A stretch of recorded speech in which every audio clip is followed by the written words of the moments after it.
صلوات.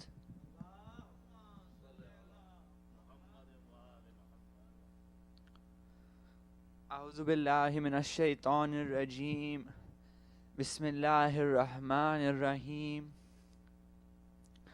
أما يتساءلون عن النبأ العظيم الذي هم فيه مختلفون كلا سيعلمون ثم كلا سيعلمون ألم نجعل الأرض مهادا والجبال أوتادا وخلقناكم أزواجا وجعلنا نومكم سباتا وجعلنا الليل لباسا وجعلنا النهار معاشا وبنينا فوقكم سبعا شدادا وجعلنا سراجا وحاجا وأنزلنا من المعصرات ماء ثجاجا لنخرج به حبا ونباتا وجنات ألفافا إن يوم الفصل كان ميقاتا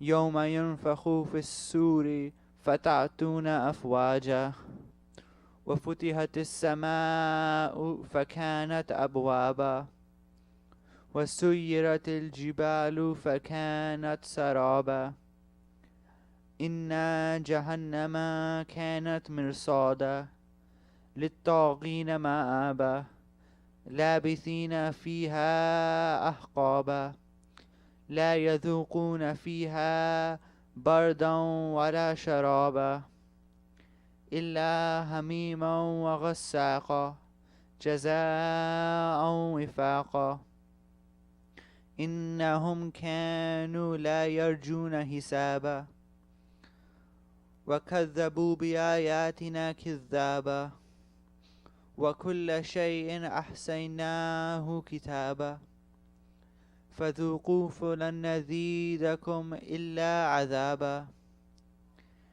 إنا للمتقين مفازا حدائق وعنبا أنذرناكم عذابا قريبا يوم ينظر المرء ما قدمت يداه ويقول الكافر يا ليتني كنت ترابا. صدق الله العلي العظيم. صلوات.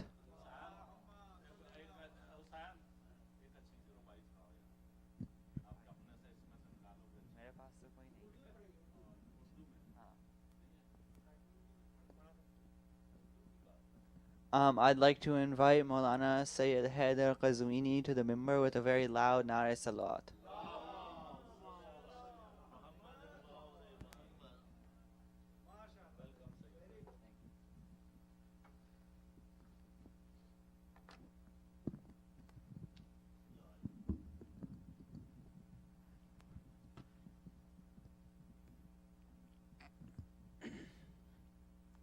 صلوا على محمد وآل محمد.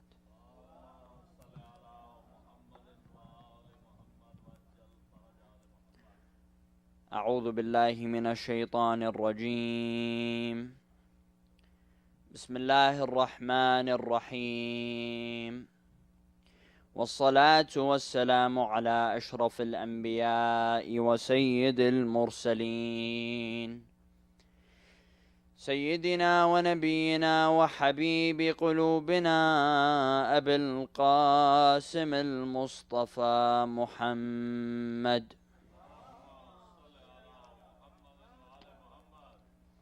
وعلى أهل بيته الطيبين الطاهرين. صلى الله عليك يا سيدي ويا مولاي يا رسول الله. صلى الله عليك يا سيدي ويا مولاي يا أبا عبد الله يا رحمة الله الواسعة ويا باب نجاة الأمة ويا عبرة كل مؤمن ومؤمنا يا ليتنا كنا معكم سادتي فنفوز فوزا عظيما. قال الله تعالى في محكم كتابه الكريم: بسم الله الرحمن الرحيم: يوم نطوي السماء كطي السجل للكتب كما بدأنا أول خلق نعيده وعدا علينا إنا كنا فاعلين. ولقد كتبنا في الزبور من بعد الذكر أن الأرض يرثها عبادي الصالحون. Respected brothers and sisters, illuminate your hearts and your minds with the remembrance of Muhammadin wa Ali Muhammad.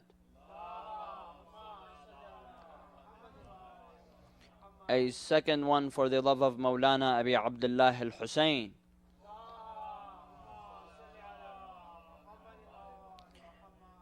A third one for the love of Imam Zayn al-Abidin with the loudest of voices.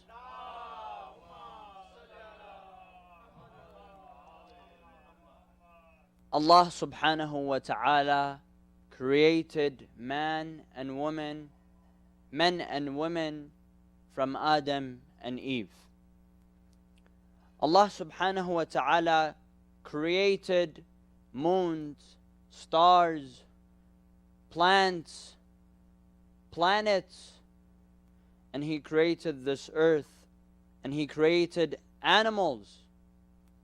But the most beloved thing to Allah subhanahu wa ta'ala from His creation was the intellect, was the aql. Al-Imam Muhammad bin Ali al-Baqir alayhi salam says, لما خلق الله العقل استنطقه. When Allah subhanahu wa ta'ala created the intellect, our brain, the aql, Allah made it speak. ثم قال له أقبل فأقبل. Allah told the aql, Allah told the intellect, come closer. And the aql, the intellect, listened to Allah and came closer to the Lord. ثم قال له أدبر فأدبر. Then Allah told the intellect, step back, move away. And it listened to Allah subhanahu wa ta'ala. Then Allah says, وعزتي وجلالي ما خلقت خلقا هو أحب إلي منك.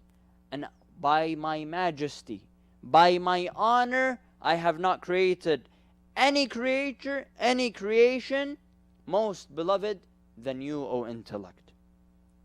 ولا أكمل إلا في من أحب أما إني إياك أأمر وإياك أنهى وبك أثيب وبك أعاقب. Then Allah tells the intellect, to you I command. When Allah is commanding people, He's commanding our intellect. When Allah tells us refrain from committing sins, He is talking to our intellect. And Allah subhanahu wa ta'ala, when He's rewarding us, He's rewarding our intellect. Sallu ala Muhammadin wa ali Muhammad.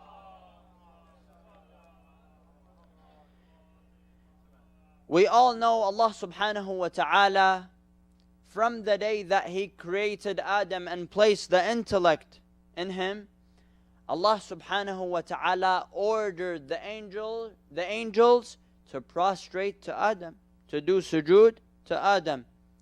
All of them listened, only Shaitan, only Iblis, he did not listen to Allah subhanahu wa ta'ala. Why didn't you listen to Allah, O Shaitan? He said, because you created me from fire and you created him from clay, and I am better than him. And I am from fire, he's from clay. I will never prostrate to Adam, that human being that is made from soil. Allah subhanahu wa ta'ala kicks him out of paradise. Then Shaitan tells Allah, let me live until the day of judgment. Allah tells him, you will take that. I will make you live until the day of judgment. You will have that. Then Shaitan tells him, I challenge you, I dare you to make me live until the day of judgment, and I will be an obstacle in the way of the believers in you. I will be in their way. I will try to seduce them.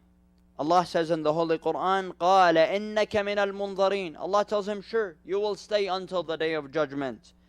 Then Shaitan says, قَالَ فَبِمَا أَغْوَيْتَنِي لَأَقْعُدَنَّ لَهُمْ صِرَاطَكَ الْمُسْتَقِيمِ. I will be an obstacle in the path of Sirat al-Mustaqim. I will stand in their way.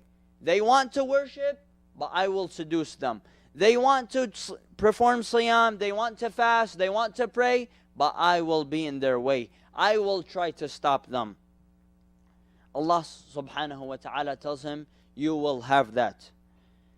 So my dear brothers and sisters, Shaitan has his ways in seducing us, in trying to take us away from the right path, the path that will lead in paradise, to paradise. Shaitan has his ways, many ways. Clubs, alcohol, every single way that comes to your mind, Shaitan is using that tool to take you away from the path of Allah subhanahu wa ta'ala. And Allah, on the other hand, has his ways, has his methods in order to keep the humanity, to keep the mu'mineen remaining on the straight path, the path that will lead us to heaven, the path of Muhammadin wa Ali Muhammad.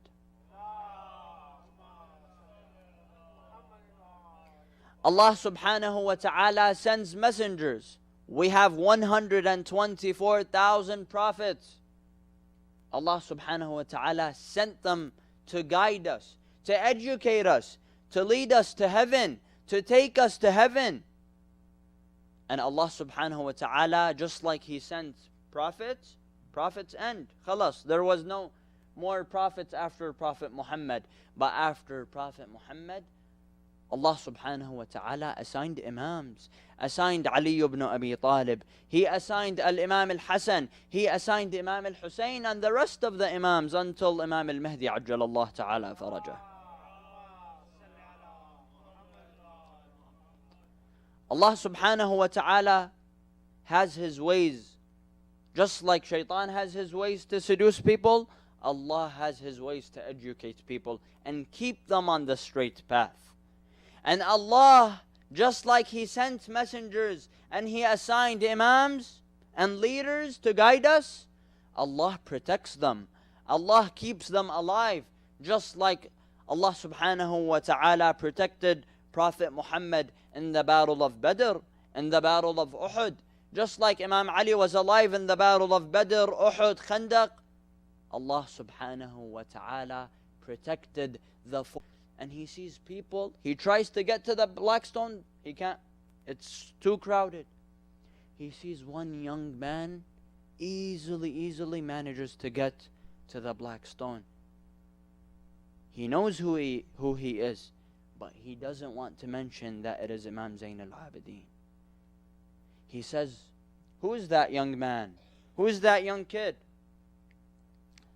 There was a poet next to him. His name is Al-Farazdaq. He had the love towards Ahl al-Bayt. He tells him, you try to belittle the Imam? You try to make him seem that he is no one? He tells him a few lines of poetry. He tells him, هذا الذي تعرف البطحاء وطأته والحل يعرفه والبيت والحرم هذا ابن خير عباد الله كلهم هذا التقي هذا النقي هذا الطاهر العلم هذا ابن فاطمة. This is the son of Fatima. هذا ابن فاطمة إن كنت جاهله. If you think that you don't know him, بجده أنبياء الله قد ختموا. In his grandfather, the Anbiya, the prophets of Allah, ended with his grandfather, Rasulullah. بجده أنبياء الله قد ختموا وليس قولك من هذا بضائره. And you think that when you say, who is this man, who is this young man, who is this kid, You think that you're belittling him? He tells him, don't think that you're underrating the Imam. وليس قولك من هذا بظائره العرب تعرف من أنكرت والعجم. The Arabs and the non-Arabs, the Persians and the non-Persians know who you're talking about. This is the son of Hussein. This is the son of Ali ibn Abi Talib. This is the son of the Prophet Muhammad.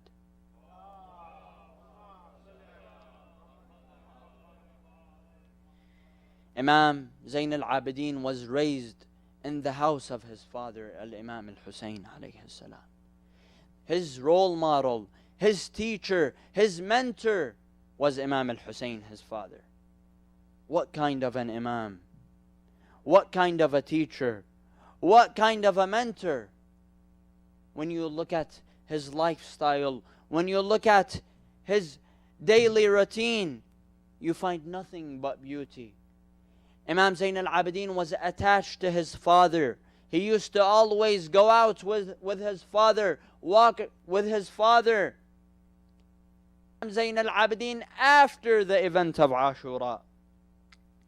You think that Imam Zayn al-Abidin was crying alone? No. Imam Zayn al-Abidin had multiple tasks, multiple missions and duties that he had to take care of. As a Imam, as a Khalifa of Rasulullah, as a Wali of Allah, as an Ayatullah in this planet. Imam Zayn al-Abidin had many missions, numerous missions. Imam Zayn al-Abidin, yes, the tragedy was a huge tragedy on their heart and on the hearts of the mu'mineen. However, Imam Zayn al-Abidin stood up.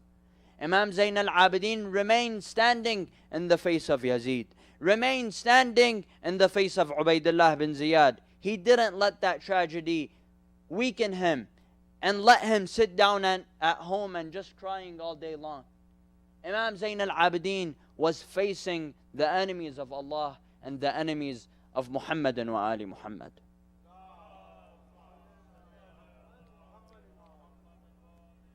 When you look at the tasks, the missions, the duties of Imam Zayn al-Abidin after the event of Ashura, he had many duties. Number one, the burial of his father. Imam Zayn al-Abidin had to take care of the funeral of Imam al-Hussein, because we Shia believe that no one buries the Imam if he's not an Imam. Every Imam must be buried by an Imam. Imam Ali was buried by his son Imam al-Hasan. Imam Hassan was buried by his brother Imam al-Hussein, and we believe that Imam al-Hussein was buried by his son Al-Imam Zayn al-Abidin. Now many would say, how? Imam Zayn al-Abidin was in chains. He was in Kufa. What happened? Allah subhanahu wa ta'ala, this is the will of Allah subhanahu wa ta'ala. He teleported from Medina to Karbala, and he buried his father. After 3 days, his father was laying on the plains of Karbala, his head separated from his body. Now, many historians and many narrations mention that Imam, as soon as he reached Karbala, there were a group of a tribe from a village near Karbala. They were called Bani Asad, a tribe of Asad. They came, and Imam Zayn al-Abidin was instructing them, and he couldn't manage burying the companions and his uncle Abu al-Fadl al-Abbas and the rest of the family. He was instructing them what to do, how to dig, and he was telling them, and he was teaching them what to do. Imam Zayn al-Abidin, he saw that his father's body is the most mutilated body, the most injured body, cut to pieces, crushed. He couldn't manage carrying Imam al-Hussein in one piece and putting him in his grave. He tells the tribe of Bani Asad to come and help him. He tells them, get me a bariya. A bariya is a leaf from palm fiber. He tells them, get that for me. So we put my father on that leaf and we carry Imam al-Hussein because how much he was cut into pieces. They carry Imam al-Hussein. Before he carries Imam al-Hussein and places him in his grave, he puts his cheek in the grave of Imam al-Hussein, on the soil where Imam al-Hussein's neck was. And he says, Ya abatah, amma ad-dunya fa ba'daka mudlima. O father, this life after you is dark. We cannot live in this life after you, O my father. Then he places him in his grave and he puts the soil on the grave of Imam al-Hussein. And with his fingers he writes, هذا قبر الحسين بن علي الذي ذبحوه عطشانا. This is the grave of Hussein that was killed thirsty. Imam Zayn al-Abidin, when we look at his life, he had multiple tasks, multiple missions. Mission number 2, goal number 2, task number 2 was that he brought people back to the true Islam. He brought people back to the religion of Muhammad after what Bani Umayyah have accomplished. They thought that they killed Islam by killing Imam al-Hussein. However, Imam Zayn al-Abidin brought the believers back to the religion of Muhammad. Number 4, Imam Zayn al-Abidin alayhi salam, he taught the people the etiquette of dua.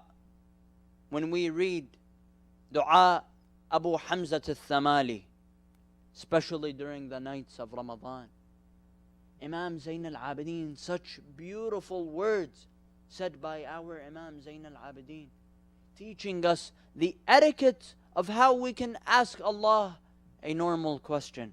How can we perform a dua in a suitable way for suitable people, for mu'mineen like us? Imam Zayn al-Abidin teaches us. Yes, the Imam is infallible.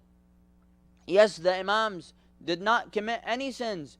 However, they make the dua to teach us, to educate people. If you want to ask Allah a question, you have to ask Allah that way, the similar way of the Ahl al-Bayt, the way that Imam al-Hussein asked Allah, the way that Imam Ali asked Allah, the way that Imam Zayn al-Abidin asked Allah. Yes, many people, they want to ask Allah whatever.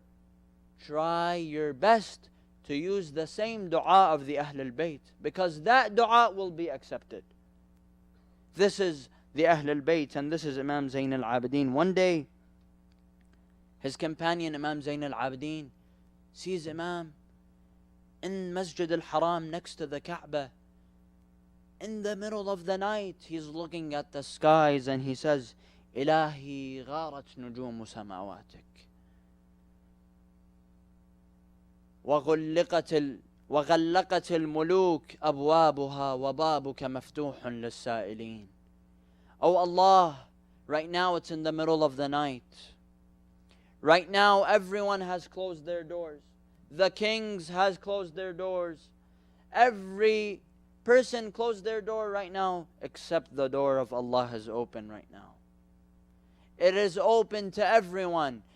All we have to do is that we ask Allah in the middle of the night. Then he cries and cries and cries and he asks Allah to forgive him his sins. Abu Hamza is standing from far and he hears the Imam. He said, the Imam, no sins, infallible. You're asking Allah to forgive you? What sins have you committed? Then the Imam faints and falls. The companion comes closer to the Imam. He wakes him up. He tells him, O grandson of the Prophet, if I would say it, it's acceptable. But what are you saying? What sin have you committed for you to ask Allah for forgiveness, to cry in such position? He tells him, Ya hada, inna Allah khalaqa al-jannata liman ata'ah ولو كان عبدا حبشيا وخلق النار لمن عصاه ولو كان سيدا قرشيا. Allah has created heaven even if the man is a slave, even if he's black, even if he's white, family from a big family known for money, famous family. No, no, no. To Allah, your deeds is what matters. Then he tells him, I know my grandfather is Rasulullah. I know my grandfather is Amir al-Mu'mineen, but that doesn't matter. My deeds matter. My relationship between me and Allah, me and my Lord matters most. So this is the teachings of Imam Zayn al-Abidin. When we look at another task that Imam Zayn al-Abidin authored, multiple pieces of gold, pieces of literature, pieces of education. Imam Zayn al-Abidin authored As-Sahifa As-Sajjadiyya. He authored Risalat al-Huquq. He authored Al-Munajat al-Khams Ashar. And he wrote a Quran by himself. He wrote the Quran. Imam Zayn al-Abidin authored many books. We have to read those books. We have to take care of them. Another thing Imam Zayn al-Abidin accomplished was that he established the Majlis for his father, Al-Imam al-Hussein. Who established Azadar? Who established Aza for his father? Who established Aza for Imam al-Hussein? It is his son, Imam Zayn al-Abidin. He used to gather the poets, and he used to pay them, and he used to tell them, right now mention my father, Hussein. Now I want to listen to the tragedy of Ashura. Now I want to cry for my father. He used to praise the poets that mention Hussein. He used to praise and pray for them, for they bring the hearts closer to their master, Abi Abdullah al-Hussein. Imam Zayn al-Abidin alayhi salam was always in a mood of depression, always crying. Yes, he accomplished his task and his duties. However, he was always sad for what happened on Ashura. He was always depressed, crying all day long. Abu Hamza al-Thamali tells him, "Oh Imam, you're always depressed." Abu Hamza is his devout companion, always with him. He tells him, "You're always depressed. I always see tears in your eyes. It's been a while. It's been 30 years over Ashura. Khalas. Inshallah, Allah will reward the shuhada. Allah will reward the martyrs." Then he tells him, "Al-qatlu lakum aada wa karamatukum min Allah shahada."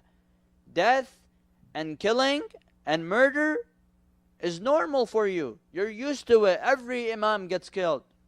And it is a blessing from Allah upon you that you are blessed with murder. You are blessed by being shaheeds and by being martyrs. He tells him, "Yes, O Abu Hamza, yes, what you're saying is right. Al-qatlu lana aada wa karamatuna min Allah shahada." Then he tells him, "Walakin mata kana sabiyu nisa'i lana aada." Since when what were we used to our women being taken as captives? Since when we were used to women captivity? Imam Zayn al-Abidin tells him, "Whenever I look at the face of my aunt Zainab, whenever I look at the face of my aunt Kulthum, I remember the day that they were running. I remember the day that Shimr was running after them, whipping them, beating them, burning their tents. I remember the day that they were running between tents, and they didn't know to which tents can they settle. Each tent they run into, it is lit on fire. I always look at them. I don't understand. Whenever I'm drinking water, I remember the thirst of my father. Whenever I look at food, I remember how hungry Abdullah al-Radi' was. Whenever I look at anything, whenever I see any type of comfort in my life, I remember my father and the day that we needed comfort at most. He tells him, my father was killed Atshan. That burned the heart of Imam Zayn al-Abidin. Imam Zayn al-Abidin used to walk in the streets of Medina, and he used to walk beside the butcher's shop. He goes to them, he tells them, before you kill the animal, before you kill and slaughter the animal, do you give them water? They tell him, of course, O Imam. This is the teachings of our religion. This is the teachings of Rasulullah. You taught us to give them water. He tells them, good job. What you're doing is great. Inshallah, Allah will reward you. But I want to tell you one thing. My father, Hussein, he faces towards Karbala, then he says, Assalamu alayka ya Aba Abdullah. Assalamu ala man qataluhu atshana. You were the only one. You were the only one from the descendants of Prophet Muhammad to be killed thirsty. The religion of Islam, the religion of Muhammad teaches people to kill animals, sheep, and give them water before slaughtering them, while the grandson of Muhammad is killed thirsty. Imam al-Hussein alayhi salam was killed thirsty. Another thing Imam Zayn al-Abidin established was that he established the ziyarah, the visitation of his father, al-Imam al-Hussein. On the 20th of Safar, and right now I want to take your hearts to Karbala. On the 20th of Safar, my dear brothers and sisters, Jabir bin Abdullah al-Ansari, the companion of Rasulullah, was still alive on that day. He wanted to go to Karbala to rescue the grandson of the Prophet. As soon as he got to Karbala, he and his servant Atiyah al-Awfi, because Jabir was blind, he had to have a servant that takes care of him. He tells him, take me to Karbala. As soon as he reaches Karbala, he sees there is nothing. Nothing, everything has settled. They see a bunch of graves. He tells him, take me closer to the graves. I want to see whose grave is that. Atiyah brings him closer to the graves. He sends the scent. He smells the scent coming out of the grave of Imam al-Hussein. He tells him, take me to that grave, the grave that I'm smelling the beautiful scent coming out from. He falls on the grave of Imam al-Hussein. He starts calling, Habibun la yujibu Habiba. Answer me, O Hussein. I have came to rescue you. Unfortunately, I didn't make it on time. Habibun la yujib Habiba. Jabir starts crying, starts weeping. And then he says, Ashhadu laqad ashraknakum. I bear witness by Allah that we are with you. We fought with you, and we will be resurrected with you. His servant Atiyah looks at him and he tells him, what do you mean, O Jabir? What do you mean, O companion of Rasulullah? We did not fight. We were never killed. Our heads are still on our bodies. They were killed. They were slaughtered. We didn't do anything.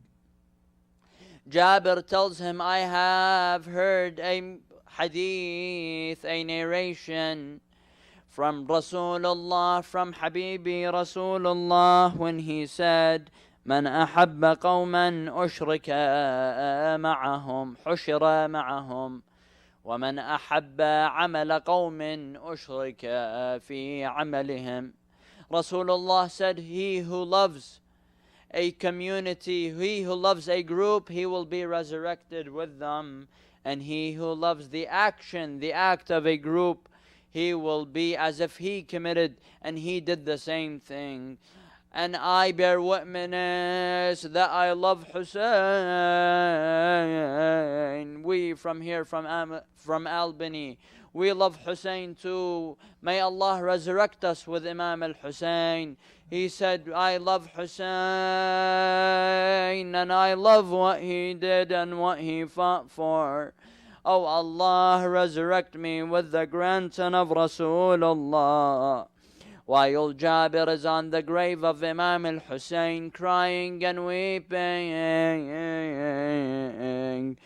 they see camels coming from far away and riders coming. He tells his servant Atiyah, go closer, see who it is. If they are armed, that means they are the army of Yazid, so we hide. And if they are not armed, that means it is Mawlai Zainul Abidin. Atiyah goes closer and he comes and he tells him, yes, indeed it is your master, Zain al-Abidin. Jabir is blind, he is old, he runs to the master, Imam Zain al-Abidin, crying, weeping, beating his chest. He starts sending his salutations and salams to the Imam. Imam Zain al-Abidin, as soon as he sees him, he tells him, Jabir, ها هنا والله ذبحت رجالنا. Jabir, here by Allah our men were slaughtered.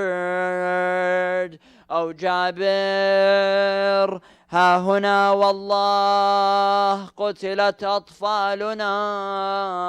Here our children were killed.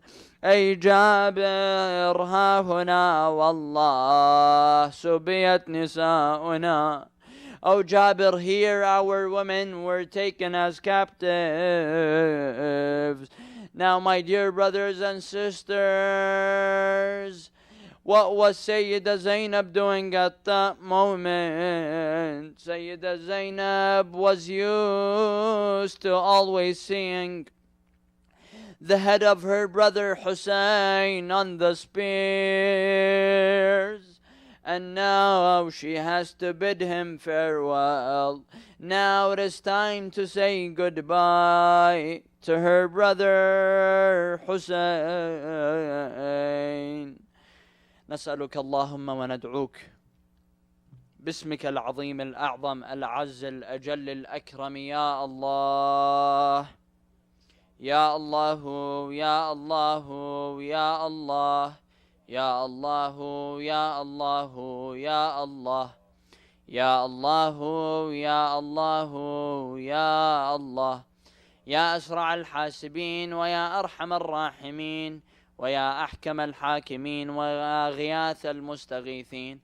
اللهم فرج عنا يا الله. ارزقنا في الدنيا زيارة الحسين وفي الآخرة شفاعة الحسين. Everyone with me. السلام على وعلى علي بن وعلى أولاد الحسين وعلى أصحاب الحسين. Everyone stand up. اللهم كن لوليك الحجة ابن الحسن صلواتك عليه وعلى آبائه وفي كل ساعة وليا وحافظا وقائدا وناصرا ودليلا وعينا حتى تسكنه أرضك طوعا وتمتعه فيها طويلا برحمتك يا أرحم الراحمين. وصل اللهم على سيدنا ونبينا محمد وآله الطيبين الطاهرين.